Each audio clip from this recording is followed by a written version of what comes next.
आप सबों को जय मसीह की। मेरा नाम आइजक है और विवाहित हूँ, 2 बच्चे हैं और सत्य वचन में रहकर मैं प्रभु की सेवा कर रहा हूँ। धन्यवाद देता हूँ बसंत भाई के लिए, मुनीश भाई के लिए, उनकी मेहनत के लिए। आइए हम अभी जब बात करेंगे तो हम विशेष रूप से शिष्यता के बारे में बात करेंगे। कलीसिया के भीतर शिष्यता के बारे में बात करेंगे। इंग्लिश में डिसाइपलशिप, उसके बारे में बात करेंगे। हिंदी में शिष्यता के बारे में बात करेंगे। लेकिन इससे पहले कि हम शिष्यता के बारे में बात करें, मैं जल्दी से 5-6 मिनट में आपके साथ सुसमाचार क्या है उसके बारे में बात करूंगा, ताकि हम सब इस बात को समझ सके कि वास्तविक रीति से सुसमाचार जो आपके हमारे विश्वास का आधार है, हमारे उद्धार का कारण है, उसको हम सब वचन से कैसे समझ सकते हैं। ये कोई नई बात मैं नहीं बताऊंगा आपको, ये सब आप जानते हैं। आप सब लंबे समय से सेवा में हैं, मेहनत करते हैं, लोगों को प्रचार करते हैं, ये आप जानते हैं। लेकिन सिर्फ अभी क्योंकि हम साथ में हैं, इसलिए हम जल्दी से सुसमाचार के बारे में बात करेंगे। जब हम सुसमाचार की बात करते हैं तो विशेष रीति से सुसमाचार को हम 4 मुख्य भागों में समझ सकते हैं। पहली बात परमेश्वर, दूसरी बात मनुष्य, पहली बात परमेश्वर, दूसरी बात मनुष्य, तीसरी बात यीशु मसीह और चौथी बात हमारा प्रत्युत्तर। हम जब इस संदेश को सुनते हैं, सुसमाचार को सुनते हैं, तो उसका अर्थ क्या है।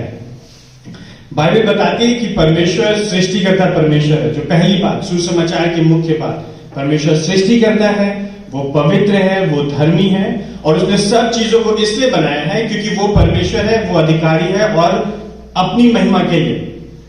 कई बार हमारे और आपके सामने समस्या यह है कि हम देखते हैं चारों तरफ, अपने आप को देखते हैं और हम सोचते हैं परमेश्वर ने हमको बनाया है हमारे लिए। नहीं, परमेश्वर ने हमको बनाया है परमेश्वर के लिए, अपनी महिमा के लिए। और मेरे साथ निकालिए प्रकाशित वाक्य उसका 4 अध्याय उसका 11 पद। प्रकाशित वाक्य 4 अध्याय उसका 11 पद। हम ढेर सारे पदों को खोलेंगे ताकि हम देख सकें कि बाइबल इसको सिखाती है।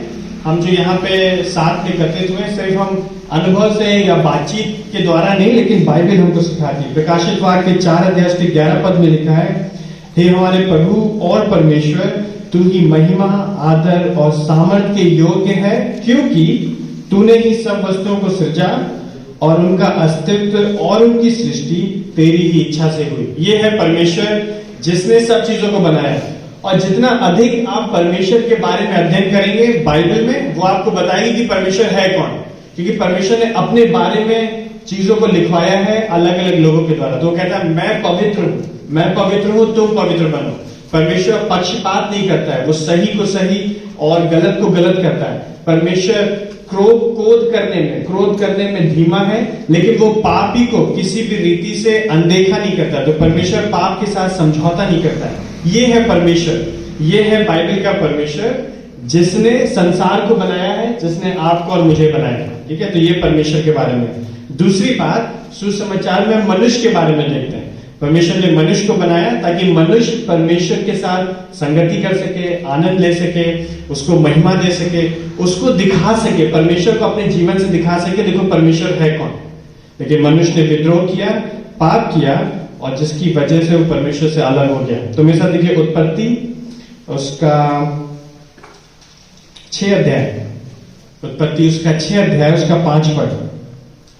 उत्पत्ति उसका 6 अध्याय उसके 5 पद में लिखा है, तब परमेश्वर ने देखा कि पृथ्वी पर मनुष्य की दुष्टता बहुत बढ़ गई है और उसके मन का प्रत्येक विचार निरंतर बुराई होता है।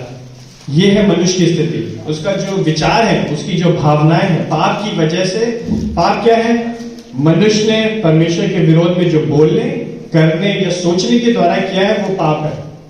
और मनुष्य का प्रत्येक विचार परमेश्वर के विरोध में ही होता है, क्योंकि मनुष्य परमेश्वर की अधीनता में जीवन नहीं जीना चाहता। वो स्वेच्छाचारी, स्वतंत्र होकर के रहना चाहता है ना। अगर हमको और आपको कोई बताए, देखो भैया ऐसे जियो, ऐसे जियो, ऐसे जियो, तो हम कहेंगे अरे हमको हर चीज में बताते रहता है ना। अगर आपके पास बच्चे हैं तो बच्चों के साथ ऐसे होता है, आप उनसे वहां जाओ तो कहेंगे जब देखो हम ही से बोलते रहते हैं, जब देखो हम ही से काम करवाते रहते हैं ना। लेकिन परमेश्वर जो है, क्योंकि वो अधिकारी है और उसने कुछ मांग है उसकी, मनुष्य परमेश्वर के अनुसार जीवन नहीं जीना चाहता है। मनुष्य ने विद्रोह किया और बाइबल बताती है पाप की मजदूरी मृत्यु है। और कोई ऑप्शन नहीं है, और कोई चुनाव नहीं, एक ही रास्ता है। अगर आप पाप करेंगे, परमेश्वर के विरोध में जीवन जिएंगे, तो आपको मृत्यु का सामना करना पड़ेगा।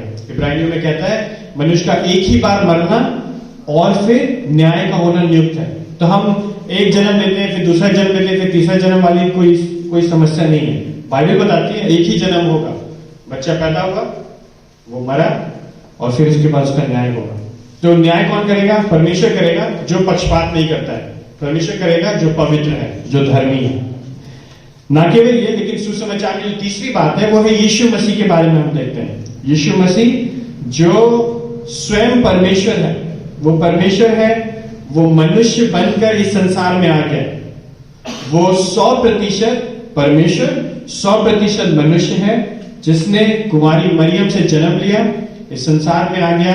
उसने सिद्ध जीवन जिया, पवित्र जीवन जिया, 24 घंटे 7 दिन उठते बैठते खाते पीते सोचते विचार करते, शब्दों में सब रीति से सिद्ध पवित्र जीवन जिया, पूर्ण रीति से परमेश्वर की आज्ञाकारिता में, उसके अधीनता में जीवन जिया। किसके लिए? आपके और मेरे लिए। इसलिए ताकि जो समस्या आपके और हमारे अंदर है और जो हमें मृत्यु की ओर ले जा रही है, उससे हमको बचा सके, ताकि हम और आप बचाए जा सके, हम नाश ना हो। क्यों? क्योंकि परमेश्वर करुणामय है, परमेश्वर प्रेमी है, परमेश्वर दयालु है।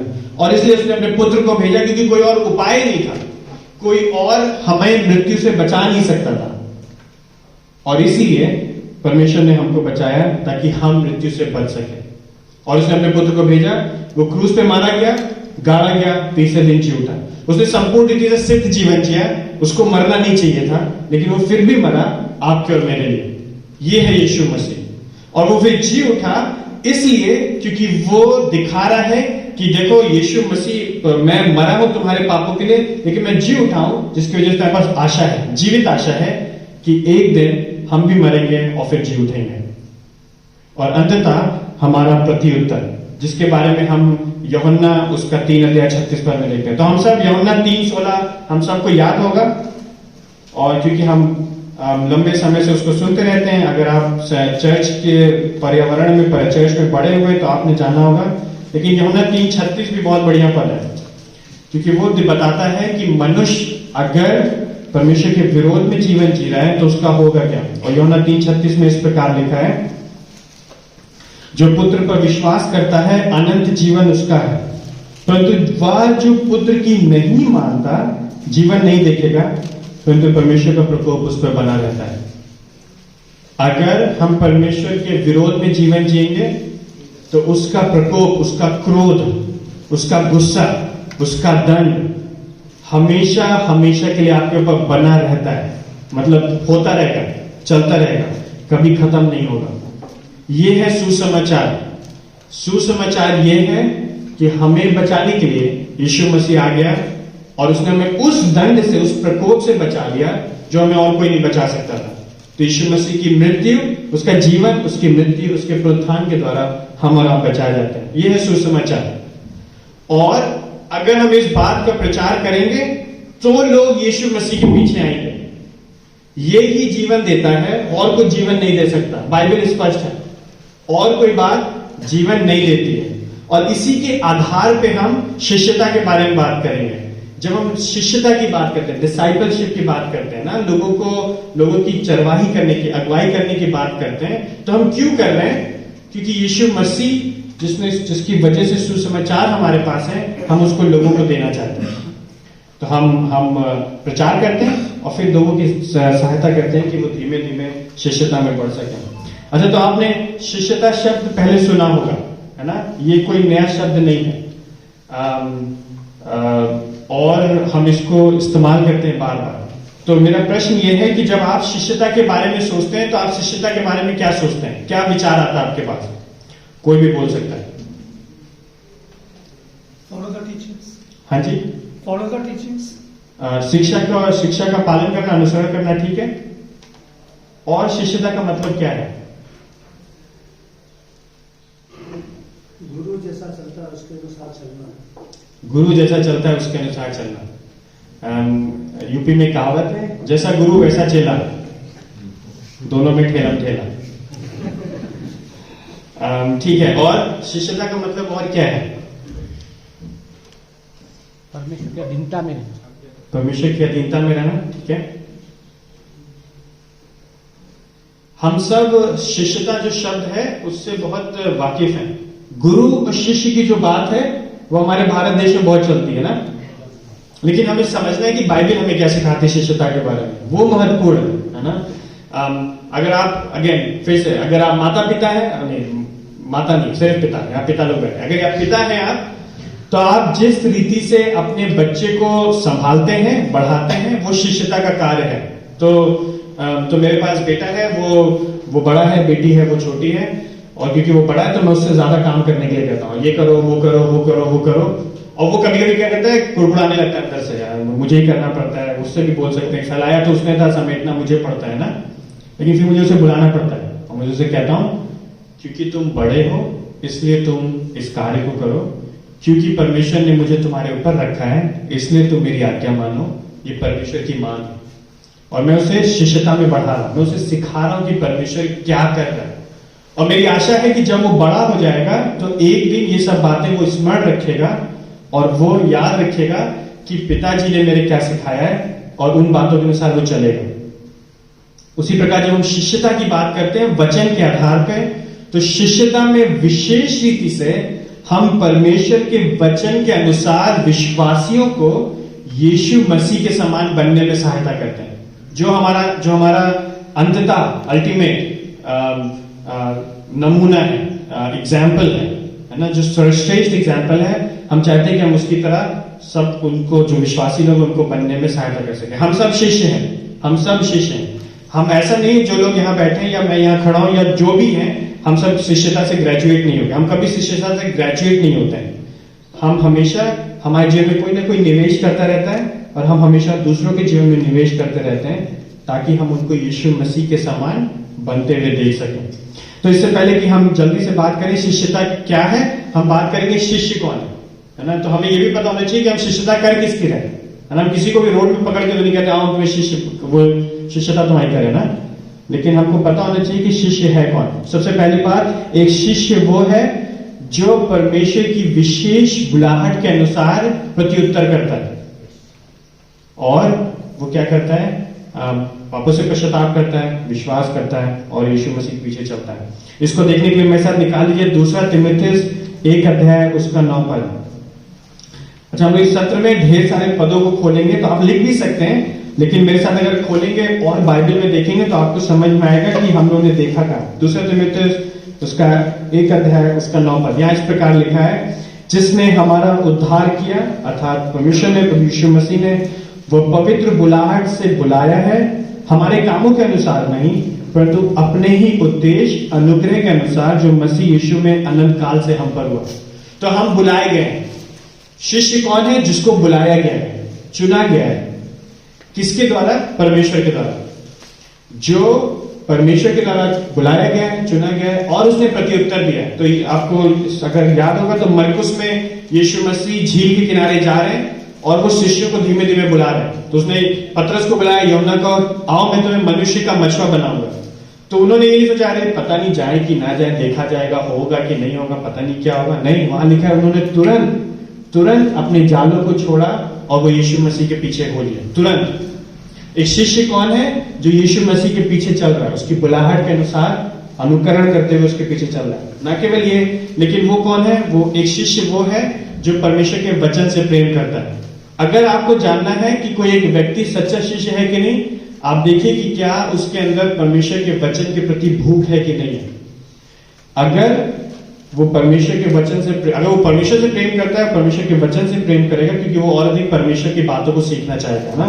तो देखिए मेरे साथ पहला पत्रस उसका 2 अध्याय उसका 2 पद, और पत्रस लिख रहा है और वो कह रहा है, नवजात शिशुओं के समान शुद्ध आत्मिक दूध के लिए ललायित रहो, जिससे कि तुम उद्धार में बढ़ते जाओ। जो वो शुद्ध आत्मिक दूध है वो और कुछ नहीं है, परमेश्वर का वचन है। और अगर आप कुलुसियों उसका 3 अध्याय देखेंगे तो वहां पे पौलुस कह रहा है, परमेश्वर के वचन को अपने हृदय में बहुतायत से बसने दो। कैसे बसने देंगे?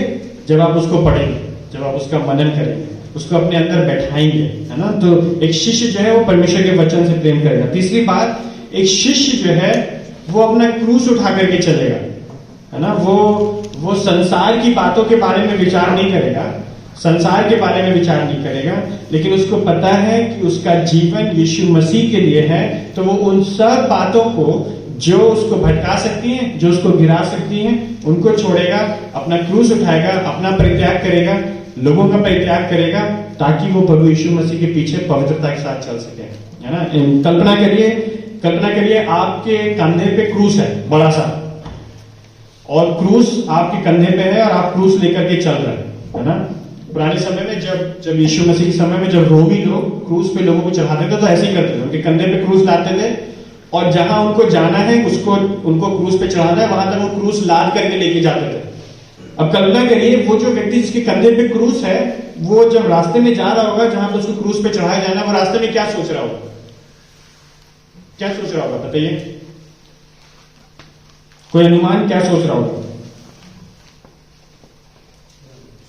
जी?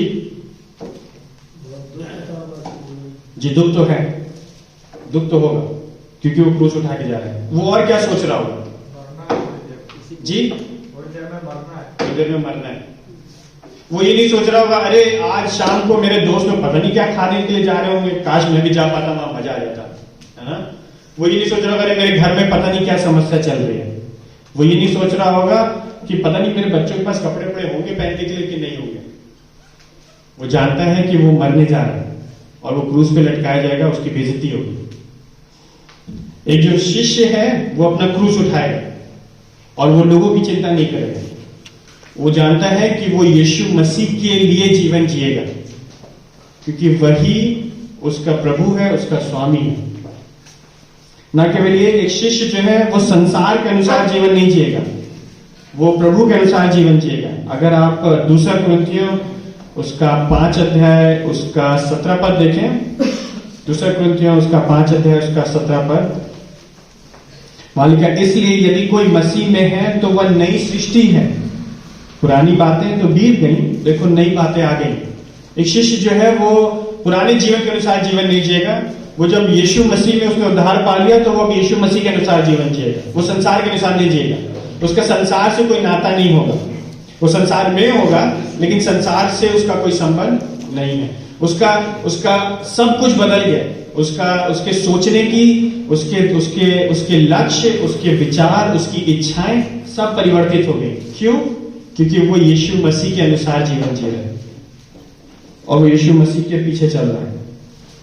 ना केवल ये, लेकिन अंततः उसकी आशा भविष्य की ओर लगी हुई है, ना कि यहां की वस्तुओं की ओर। अगर आप फिलिपियों में और कुलुसियों में पढ़ेंगे तो कह रहा है, पौलुस कह रहा है विश्वासियों से कि तुम्हारी आशा तो संसार की और संसार की वस्तुओं पे नहीं, लेकिन उस पुनरुत्थान पे होनी चाहिए जो यीशु मसीह में छिपा हुआ है। वो यहां की बातों के बारे में विचार नहीं कर रहा होगा, वो यहां के लिए जीवन नहीं जी रहा होगा, लेकिन वो अनंत काल के जीवन के लिए जी रहा होगा जो उसको इस संसार के बाद मिलेगी। तो हो सकता है यहाँ कष्ट आएंगे, यहाँ दुख आएंगे, यहाँ तकलीफ होगी, हो सकता है कुछ लोग बहुतायत से रहेंगे, कुछ लोग कमी में रहेंगे, लेकिन वो इन सब बातों के बारे में आनंदित नहीं होगा। मेरे को आज मेरे पास ज्यादा पैसा है, या इस महीने मेरा इंक्रीमेंट हो गया, पैसे बढ़ गए, है ना, या प्रभु ने जो है उपाय करके हमें पैसा दिया। नहीं, वो उस बात से आनंदित होगा कि एक दिन मैं प्रभु के साथ होगा, अल्टीमेटली अंततः उसके साथ होगा। ये है एक शिष्य। और ये जो लोग हैं इनकी हम सहायता करते हैं कि ये और अधिक यीशु मसीह के समान बनते चले जाएं, उसके चरित्र में, उसके गुणों में, उसके स्वभाव में, ताकि कलीसियाएं मजबूत हो सकें। पौलुस ने ऐसा किया और इसलिए हमको करना है। परमेश्वर के वचन में ये है, इसलिए हमको करना है ना। और कई बार हम इन बातों के बारे में विचार नहीं करते हैं। अगर आप, और इसके बारे में आगे और बोलूंगा, अगर आप अच्छी मजबूत कलीसिया चाहते हैं और आप मजबूत सेवा चाहते हैं तो आपको शिष्यता में निवेश करना पड़ेगा। अगर आप नहीं करेंगे तो कलीसिया मजबूत नहीं होगी। पौलुस ने ऐसा किया। मेरे साथ देखिए पेटों के काम उसका 20 अध्याय, पेटों के काम उसका 20 अध्याय और उसके 18 और 19 पद में इस प्रकार लिखा है, और जब वे उसके पास आए तो उसने कहा, पौलुस ने कहा, तुम स्वयं जानते हो कि पहले दिन से जब से मैंने एशिया में पैर रखे किस प्रकार तुम्हारे साथ समय रहा, अर्थात किस प्रकार बड़ी दीनता के साथ आंसू बहा बहा कर और उन परीक्षाओं में भी जो यहूदियों के षड्यंत्र के कारण मुझ पर आ पड़ी, प्रभु की सेवा करता रहा। और मैंने किस प्रकार तुम्हारे लाभ के लिए कोई भी बातें में नहीं झिझका और सबके सामने तथा घर जा जाकर उपदेश देता रहा। यह है पौलुस का जीवन। उसने रो रो के लोगों से निवेदन किया, उसने रो रो कर लोगों के साथ समय बिताया, उसने रात रात भर प्रचार किया। किस लिए? ताकि वो लोगों को देख सके यीशु मसीह के समान बनते हुए। उसका जीवन, उसका जो जीवन था, वो कह रहा था कि मेरा जीवन जो है वो मरना मसीह और जीना। क्यों? क्योंकि वो लोगों को देखना चाहता है यीशु मसीह के समान बनते हुए। अगर आप पहला थिस्सलुनीकियों 2 अध्याय उसके 7 पद और 11 पद में देखेंगे तो कह रहा है, मैंने एक मां के समान तुम्हें संभाला, एक पिता के समान मैंने तुम्हारी सहायता करी। क्यों? क्योंकि वो लोगों को किसके समान देखना चाह रहा है? यीशु मसीह के समान। यह है पौलुस का लक्ष्य, और ये लक्ष्य आपको और मेरा होना चाहिए। पौलुस कहता है, मेरा अनुसरण करो जैसे मैं मसीह का अनुसरण कर रहा हूं। इसलिए हम शिष्यता करते हैं। क्यों शिष्यता करते हैं? ताकि हम यीशु लोगों को मसीह के समान बढ़ते देख सके, सक्रिय रीति से। तो सक्रिय रीति से मतलब है एक्टिवली, सक्रिय रीति से मतलब है आपको मेहनत करनी पड़ेगी, आपको अवसर ढूंढने पड़ेंगे कि आप लोगों की शिष्यता कैसे कर सकते हैं। तो अगर आप मत्ती उसके 28 अध्याय को पढ़ेंगे तो वहां लिखा, यीशु मसीह ने कहा, संसार का सारा अधिकार मुझे दिया गया, इसलिए क्या करो? इसलिए क्या करो? जाओ और लोगों को क्या करो? चेला बनाओ। फिर क्या करो? बपतिस्मा दो। और फिर क्या करो? जो जो बातें मैंने तुम्हें सिखाई हैं उनको क्या करो? सिखाओ। यीशु मसीह ने सिर्फ सुसमाचार प्रचार करने के लिए नहीं कहा, लेकिन लोगों को क्या बनाने के लिए बोला है? शिष्य, चेला। और वो आप तभी कर पाएंगे जब आप उद्देश्यपूर्ण रीति से, समझ बूझ के साथ लोगों के साथ जीवन में, उनके जीवन में निवेश करेंगे, उनके साथ बाइबल पढ़ेंगे, उनके साथ समय व्यतीत करेंगे, उनके पापों के बारे में बातचीत करेंगे। आप उनको अपने पास बुलाएंगे ताकि आप उनके साथ वचन पढ़ सकें। सिर्फ सप्ताह भर यहां पे खड़े होकर के प्रचार करेंगे नहीं, लेकिन आप उनके साथ उनके जीवन में निवेश करेंगे। कैसे निवेश करेंगे? उनके समय देने के द्वारा, अपनी भावनाओं को उनके साथ व्यक्त करने के द्वारा, और धन के द्वारा। हम जब लोगों के जीवन में निवेश करते हैं तो समय लगता है उसमें, है ना। किसी ने मेरे जीवन में निवेश किया है 10 साल 12 साल, इसलिए ताकि मैं लोगों के जीवन में निवेश कर सकूं। समय दिया उन्होंने मेरे जीवन में, उन्होंने भावनाओं को खर्चा किया, उन्होंने मुझे वचन सिखाया, और उन्होंने मेरे पर धन खर्चा किया। हम सबके लिए आसान, सबसे आसान क्या है? समय देना और भावनाएं देना। सबसे कठिन क्या है? बटवा खोलना। ये सबसे कठिन है। लेकिन जब हम लोगों के जीवन में निवेश करते हैं तो हम सिर्फ ये नहीं कहते अरे हम उनको वचन सिखाएंगे, लेकिन जब उनकी समस्या होगी तो हम आर्थिक रीति से भी उनकी सहायता करेंगे। ये निवेश का भाग है, और ये हमें और आपको करना है। न केवल ये, तो हम उनकी सहायता करेंगे सक्रिय रीति से, हम उनको जीवन में निवेश करेंगे, लेकिन हम उनको अनुसरण करना सिखाएंगे प्रभु यीशु मसीह का। तो हम सिर्फ नैतिक शिक्षा नहीं देंगे कि आपको सज्जन व्यक्ति बनना है, कलीसिया समय पे आना है, लोगों से अच्छे मुस्कुरा के जलसी करना है, नहीं, लेकिन हम उनको यीशु मसीह जो है उसका उदाहरण बनना सिखाएंगे। यीशु मसीह ने यूहन्ना 13 अध्याय में क्या किया? किसी को याद है? यीशु मसीह ने यूहन्ना 13 अध्याय में क्या किया? अपने शिष्यों के पैर धोए। यीशु मसीह कौन है? यीशु मसीह पता है कौन है? परमेश्वर, स्वयं परमेश्वर। और वो परमेश्वर इस संसार में आ गया, और उसने क्या किया? शिष्यों को बैठाया, उनके पैर धोए, गंदे पैर, और उसने कहा मैंने तुम्हारे लिए इसलिए किया है ताकि तुम्हारे लिए नमूना है नम्र बनने का। अगर वो जो परमेश्वर है, जो सृष्टि करता है, जिसने उन शिष्यों को बनाया था, उनके पैर वो धो सकता है, तो ये हमारे और आपके लिए चुनौतीपूर्ण बात है कि हम क्यों ना करें, और हमें और आपको करना चाहिए। मैं ये नहीं कह रहा हूं आप सब जाइए हर हफ्ते लोगों के पैर धोइए, लेकिन उस आदर्श को लीजिए ताकि आप लोगों को सिखा सकें यीशु मसीह के समान बनने का मतलब क्या है। फिलिपियों 2 अध्याय में उसके आगे वो कहता है अपने में वही स्वभाव रखो जो यीशु मसीह में था। क्या स्वभाव था उसका? कि उसने इतनी आज्ञाकारिता में जीवन व्यतीत किया कि उसने क्रूस की, मृत्यु को सहन कर लिया, शापित मृत्यु को आपके और मेरे लिए। वो आज्ञाकारी होकर के, अपने पिता के आज्ञाकारी होकर के मर गया। किसके लिए? अपने लिए नहीं, आपके और मेरे लिए। वो किया उसने हमारी और आपकी सहायता की ताकि हम इस बात को देख सकें। उसने अपने जीवन से इस बात को दिखाया ताकि हम और आप देख सकें कि यीशु मसीह है कौन और हम उसका पालन कर सकें, है ना? ये है यीशु मसीह। और आपको मेरी सहायता, आपको और मुझको सहायता करनी है लोगों की, ताकि वे लोग यीशु मसीह के समान बन सकें। ना केवल ये, लेकिन हमको उनके जीवन में वचन से निवेश करना है। तो हम सिर्फ लोगों के साथ बैठते समय व्यतीत इसलिए नहीं करते हैं क्योंकि कोई अच्छा लगता है उनको, या उनके साथ हमको बातचीत करना अच्छा लगता है, या हम उनके साथ बैठेंगे, 1 घंटा बैठेंगे, चाय पियेंगे, उनकी दुनिया भर की बातें करेंगे, लेकिन कभी वचन की बात ना करें तो ये हम अपने जीवन का जो समय है वो 1 घंटा या 1.5 घंटा या 2 घंटा हम उसको बर्बाद कर रहे हैं।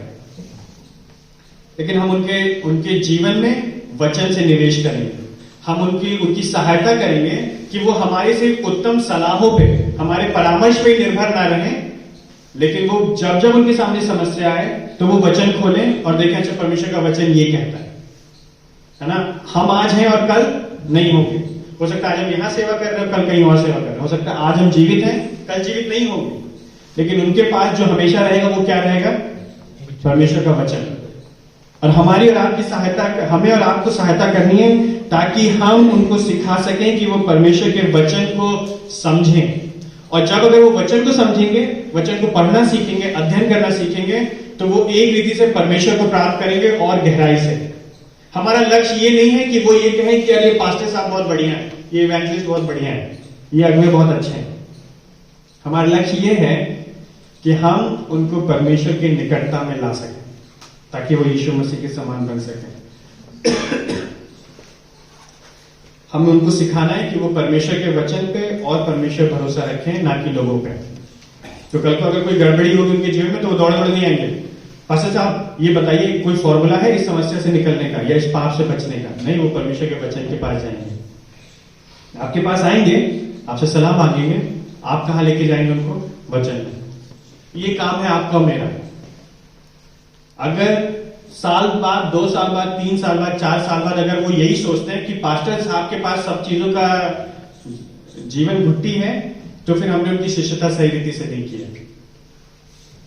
हमने उनको सही रीति से सही मार्ग पे यीशु मसीह के समान बनने में सहायता नहीं किया।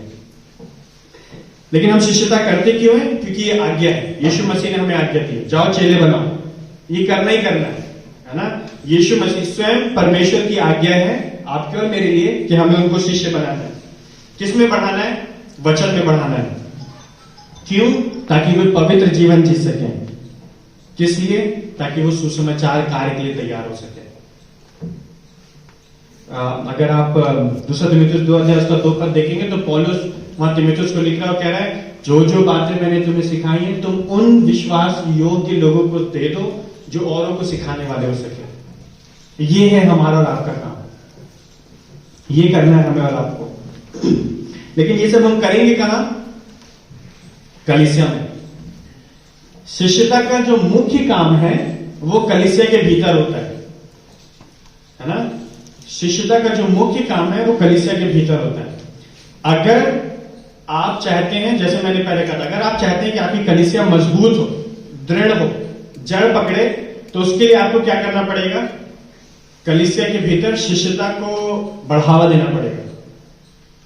और एक जो अच्छी स्वस्थ कलीसिया, एक जो अच्छी मजबूत परमेश्वर से प्रेम करने वाली वचन पे आधारित कलीसिया होती है, वो कलीसिया शिष्यता के द्वारा पहचानी जाती है।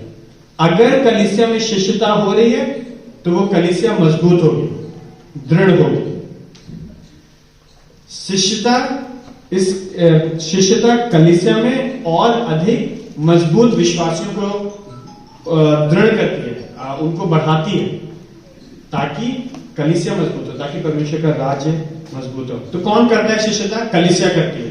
अगर आप कलीसिया के पासबान हैं तो आपको मेहनत करनी पड़ेगी ताकि आप कलीसिया के भीतर लोगों को उत्साहित कर सकें कि वो लोग कलीसिया में शिष्यता का काम कर सकें। तो ये मत सोचिए कि अगर आपकी कलीसिया में 100 लोग हैं, 50 लोग हैं, 150 लोग हैं, उन सब की शिष्यता आप ही को करनी है। ऑफकोर्स करनी है आपको, क्योंकि ये आपका काम है, प्रभु जी ने आपको इसके लिए रखा है।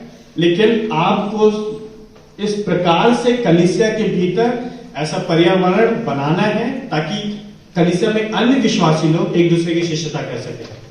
अगर आप 100 लोगों की शिष्यता करने जाएंगे तो आप जिस व्यक्ति से जनवरी 1 को मिलेंगे उससे आप 3 साल बाद नहीं मिल पाएंगे दोबारा, क्योंकि आपके पास 100 लोग हैं, 100 समस्याएं हैं उनके जीवन में निवेश करने के लिए। कुछ लोग जो होते हैं कठिन होते हैं शिष्यता करने के लिए, कुछ लोग आसान होते हैं, कुछ लोग अपने आप ही आते हैं शिष्यता के लिए। अच्छा बताइए मैं आपसे कब मिल सकता हूँ, कब मैं वचन पढ़ूं, क्या पढ़ूं, मेरे जीवन में संघर्ष हो रही। कुछ लोगों के जीवन में लंबा समय देना पड़ता है। लेकिन अगर आप अकेले सब करना चाहेंगे, वन मैन आर्मी, तो नहीं होगा। या आपके साथ और सहयोगी होने चाहिए। साथ ही साथ आपको कलीसिया में अन्य विश्वासियों को उत्साहित करना पड़ेगा ताकि वे लोग शिष्यता कर सकें। तो हम शिष्यता जो है हफ्ते के बीच में करते हैं और रविवार को सुबह करते हैं। हर रविवार जब आप सुबह मिलते हैं, जब आप गीत गाते हैं, जब आप वचन पढ़ते हैं, जब आप प्रार्थना करते हैं, जब आप प्रभु भोज में सहभागी होते हैं, तो आप एक महीने में शिष्यता कर रहे हैं। आप लोगों की डिसाइपलिंग कर रहे हैं। क्यों? क्योंकि आप लोगों को सिखा रहे हैं कि प्रार्थना कैसे करनी है, क्योंकि आप लोगों को सिखा रहे हैं सुसमाचार का मतलब क्या है, क्योंकि आप लोगों को सिखा रहे हैं जब आप व्याख्यात्मक प्रचार करते हैं, आज प्रकाशन प्रचार करते हैं, तो आप लोगों को सिखा रहे हैं कि वचन को पद बाय पद करके पढ़ना कैसे है। आप लोगों को सिखा रहे हैं कि प्रार्थना करने का मतलब क्या है, सिर्फ शब्दों को दोहराना नहीं है, लेकिन बाइबल से वचन के द्वारा हमें प्रार्थना करना आना चाहिए। जब आप गीतों को गा रहे हैं तो कौन से गीतों को गा रहे हैं? कोई भी गीत उठाया, आज यूट्यूब पे कोई नया गीत आया, हमने उसको उठा लिया, बस गीत गा रहे हैं? नहीं। क्या वो जो गीत गा रहे हैं हम, क्या वो वचन से उसका कोई संबंध है? नहीं संबंध है, तो हम वो गीत नहीं गाएंगे। और ये सब जो है शिष्यता का भाग है। कलीसिया के बाद जब आप लोगों से संगति कर रहे हैं, है ना, शिष्यता में जब हम कलीसिया में संगति कर रहे हैं तब, और जब हम कलीसिया की आराधना सभा समाप्त करते हैं तब हम सब शिष्यता कर रहे हैं। तो कलीसिया जब सभा समाप्त हो जाती है तो ऐसा नहीं होना चाहिए जैसे कलीसिया सभा समाप्त हुई सब तुरंत अपने अपने घर गए। क्यों? क्योंकि खाना बनाना, दोपहर का खाना बनाएंगे, खाएंगे पिएंगे और दोपहर में सोना है, शाम को फिर जाएंगे सब्जी खरीद के लाएंगे। नहीं, शिष्यता में हम क्या करते हैं, जब कलीसिया की आराधना खत्म हो जाती है उसके बाद भी हम क्या करते हैं, लोग रुकते हैं, एक दूसरे से बातचीत करते हैं। अच्छा आज आपने वचन में क्या सीखा? अच्छा वचन में आपको क्या अच्छा लगा? प्रभु भोज के बारे में आप क्या सोचते हैं? अगर कोई नए लोग आते हैं तो उनके साथ सुसमाचार बांटते हैं। और ये सब शिष्यता का भाग है। और हमें जो हम पास्टर हैं, पासबान हैं, अगुवे हैं, हमें पहल करनी पड़ेगी ताकि हम अपनी कलीसिया में लोगों को सिखा सकें कि देखिए शिष्यता करनी है। तो ना केवल हम रविवार की सुबह शिष्यता करते हैं औपचारिक रीति से जब सब लोग इकट्ठा हैं तब, लेकिन हफ्ते के बीच में हम स्वयं लोगों से मिलने का प्रयास करते हैं बाइबल पढ़ने के लिए। हम विश्वासी लोगों को, जवान भाइयों को उत्साहित करते हैं। अच्छा ये देखो एक पतली किताब है, हिंदी में है, सरल है, 75 पेज है, 50 पेज है, क्यों नहीं तुम लोग हफ्ते के बीच में एक चैप्टर रोज पढ़ो, उसका अध्ययन करो और हफ्ते के बीच में एक दिन मिलकर आपस में बातचीत करो। तो सब व्यस्त है, कोई ऐसा नहीं कोई फ्री है। शिष्यता उनके लिए नहीं है जो फ्री है, आराम से घर में बैठे, नहीं, शिष्यता सबके लिए है। चाहे वो कॉलेज के स्टूडेंट हो, चाहे वो कार्य करते हो, चाहे वो सरकारी दफ्तर में हो, चाहे वो प्राइवेट जॉब में हो, चाहे वो बिजनेस में हो, चाहे वो छोटे हो, चाहे वो बड़े हो, चाहे जवान हो, चाहे बुजुर्ग हो, चाहे महिलाएं जो घर में बच्चों को संभाल ली वो, चाहे जो पति जो बाहर जाके कार्य कर रहे हैं, वो सबके लिए शिष्यता है।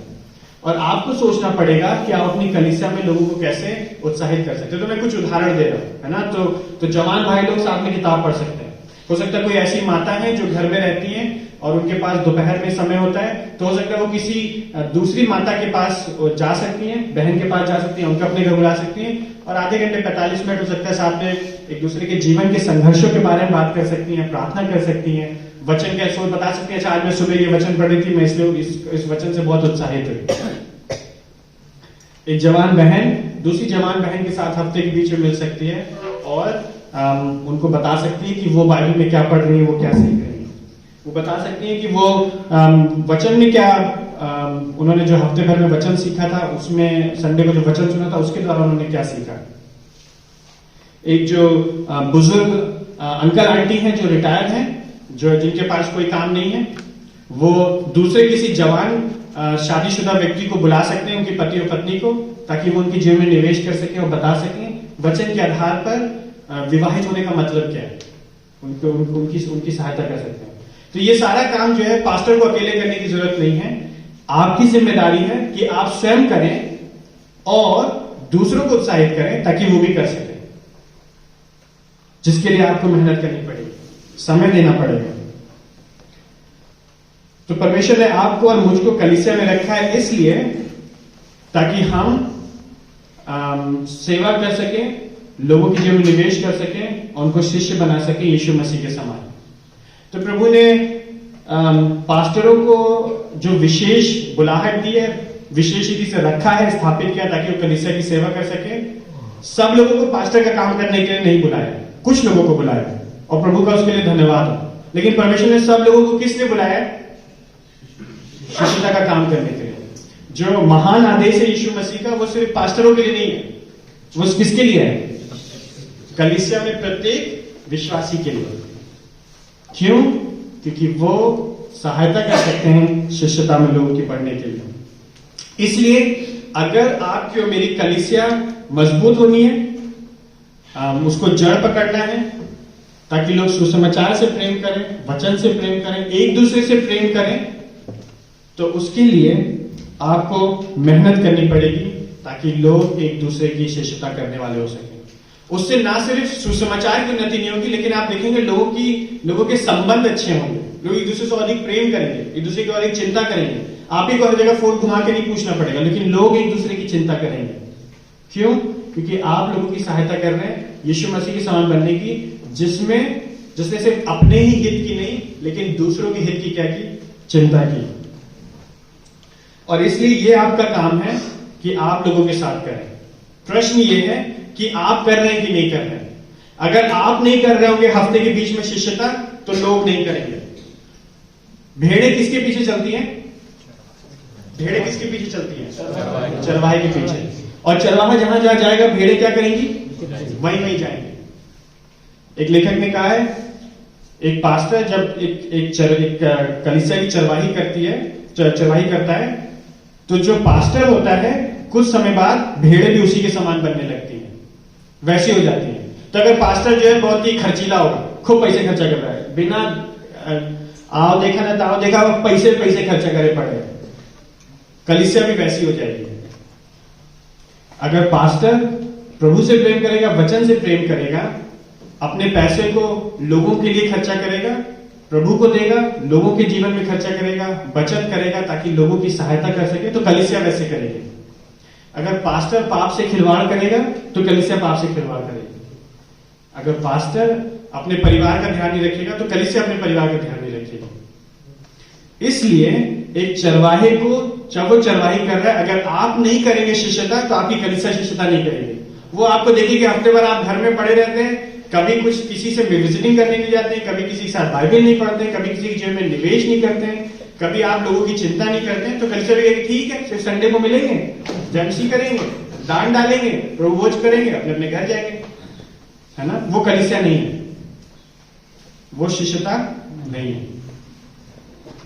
हम सब लोग शिष्यता मिलके करते हैं, और आपकी और मेरी जिम्मेदारी पृथक सबसे पहले होकर के लोगों की सहायता करना कि वो यीशु मसीह समान बन सकें। पिछली बार कब आप पौलुस के समान रो रोकर आप लोगों के साथ बैठे थे और उनको सुसमाचार सिखाया आपने? पिछली बार कब आपने रात भर बैठ करके उनके साथ वचन बांटा और लोगों की सहायता करी, ताकि वो एक वचन, एक पद को, एक विषय को समझ सकें बाइबल के, ताकि प्रभु के वो और अधिक निकट आ सके। पिछली बार कब आपने एक मां के समान और एक पिता के समान एक विश्वासी व्यक्ति की, एक विश्वासी परिवार की, एक विश्वासी जवान लड़की की या लड़की की शिष्यता की, ताकि वो यीशु मसीह के समान बन सके? हम सब के लिए आसान क्या है ये कहना कि कोई करता ही नहीं है, किसी के अंदर मन से आता ही नहीं है। इसलिए नहीं आता है क्योंकि हम नहीं कर रहे हैं। अगर हम करेंगे तो कलीसिया करेगी। तो प्रभु आपकी और मेरी सहायता करे कि हम और अधिक अपनी कलीसिया में शिष्यता के बारे में बातचीत कर सकें, लोगों को उत्साहित कर सकें। हफ्ते के बीच में उनको पकड़ें, फोन करें कि अच्छा आपने इस हफ्ते किससे मुलाकात करी, या आप अपने जीवन को कैसे खर्च कर रहे हैं। ये हमारी और आपकी जिम्मेदारी है कि हम शिष्यता करें, ताकि हम कलीसिया को शिष्यता में बढ़ाने वाले हो सकें, ताकि कलीसिया आपस में शिष्यता करें और उसके समान। आइए हम प्रार्थना करें।